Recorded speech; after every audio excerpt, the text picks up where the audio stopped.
अकबर के महल में कई कीमती सजावट की वस्तुएं थीं, लेकिन एक गुलदस्ते से अकबर को खास लगाव था। इस गुलदस्ते को अकबर हमेशा अपनी पलंग के पास रखवाते थे। एक दिन अचानक महाराज अकबर का कमरा साफ करते हुए उनके सेवक से वह गुलदस्ता टूट गया। सेवक ने घबराकर उस गुलदस्ते को जोड़ने की बहुत कोशिश की, लेकिन नाकाम रहा। हारकर उसने टूटा गुलदस्ता कूड़ेदान में फेंक दिया और दुआ करने लगा कि राजा को इस बारे में कुछ पता न चले।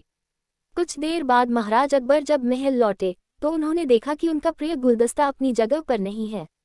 राजा ने सेवक से उस गुलदस्ते के बारे में पूछा तो सेवक डर के मारे कांपने लगा।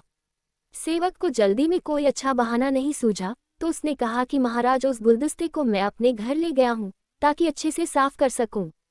ये सुनते ही अकबर बोले, मुझे तुरंत वो गुलदस्ता ला कर दो।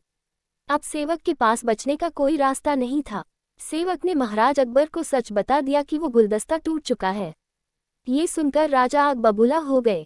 क्रोध में राजा ने उस सेवक को फांसी की सजा सुना दी। राजा ने कहा, झूठ में बर्दाश्त नहीं करता हूँ। जब गुलदस्ता टूट ही गया था तो झूठ बोलने की क्या जरूरत थी। अगले दिन इस घटना के बारे में जब सभा में जिक्र हुआ तो बीरबल ने इस बात का विरोध किया। बीरबल बोले कि झूठ हर व्यक्ति कभी न कभी बोलता ही है। किसी के झूठ बोलने से अगर कुछ बुरा या गलत नहीं होता तो झूठ बोलना गलत नहीं है। बीरबल के मुंह से ऐसे शब्द सुनकर अकबर उसी समय बीरबल पर भड़क गए। उन्होंने सभा में लोगों से पूछा कि कोई ऐसा है यहाँ जिसने झूठ बोला हो। सबने राजा को कहा कि नहीं, वो झूठ नहीं बोलते।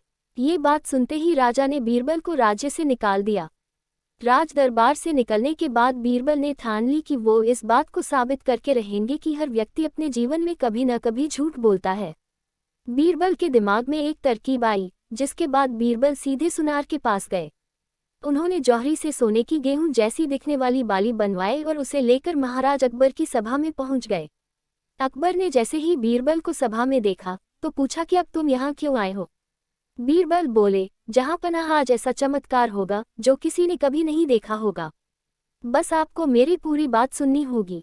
राजा अकबर और सभी सभापतियों की जिज्ञासा बढ़ गई और राजा ने बीरबल को अपनी बात कहने की अनुमति दे दी। बीरबल बोले, आज मुझे रास्ते में एक सिद्ध पुरुष के दर्शन हुए। उन्होंने मुझे ये सोने से बनी गेहूं की बाली दी है और कहा कि इसे जिस भी खेत में लगाओगे वहां सोने की फसल उगेगी। अब इसे लगाने के लिए मुझे आपके राज्य में थोड़ी सी जमीन चाहिए। राजा ने कहा, ये तो बहुत अच्छी बात है, चलो हम तुम्हें जमीन दिला देते हैं। अब बीरबल कहने लगे कि मैं चाहता हूं कि पूरा राज दरबार यह चमत्कार देखे। बीरबल की बात मानते हुए पूरा राज दरबार खेत की ओर चल पड़ा। खेत में पहुंचकर बीरबल ने कहा कि इस सोने से बनी गेहूं की बाली से फसल तभी उगेगी जब इसे ऐसा व्यक्ति लगाए जिसने जीवन में कभी झूठ न बोला हो। बीरबल की बात सुनकर सभी राजदरबारी खामोश हो गए और कोई भी गेहूं की बाली लगाने के लिए तैयार नहीं हुआ। राजा अकबर बोले कि क्या राजदरबार में कोई ऐसा व्यक्ति नहीं है जिसने अपने जीवन में कभी झूठ न बोला हो। सभी खामोश थे। बीरबल बोले, जहां पनाह अब आप ही इस बाली को खेत में रोप दीजिए। बीरबल की बात सुनकर महाराज का सिर झुक गया। उन्होंने कहा, बचपन में मैंने भी कई झूठ बोले हैं, तो मैं इसे कैसे लगा सकता हूँ। इतना कहते ही बादशाह अकबर को ये बात समझ आ गई कि बीरबल सही कह रहे थे कि इस दुनिया में कभी न कभी सभी झूठ बोलते हैं। इस बात का एहसास होते ही